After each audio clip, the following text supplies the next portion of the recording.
Macam ni lagi. Gua sama lu tak ada hal tau. Sudah 3 tahun dah, kau bikin bisnes sama lu. Tak ada masalah mah. Apasal sekarang ni lu punya budak kacau sama gua punya bisnes? Tony ya, kau tahu. Sekarang lu masuk area gua mah. King punya kawasan tau. Lu sudah parking lu punya bisnes ni. Sudah cukup baik. Apa lagi lu mau? Tak cukup ke? Gua tahu. Tapi gua sudah bayar sama lu punya bapak mah. Apa sih lu mau pau sama gua? Hah? Lu sudah bayar? Berapa lu bayar? 1 juta? 2 juta?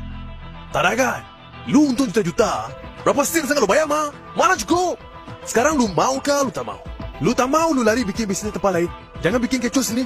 Nanti lu tak keluar ini tempat tau. Susah. Lu sudah bikin halu lagi mau sama gua. Lu nak tempat ke? Ha? Apa lu mau sekarang? Ha? Terus fight lah. Marilah. Lain, Jangan gua cakap sama lu. Ha? Okey Tony, kita kira kau tim. Gua janji, gua punya budak-budak tak akan kacau lu lagi. Kita deal macam biasa. Sorry King. Gua sudah tak mau bikin bisnes sama lu. Gua sudah deal sama orang lain.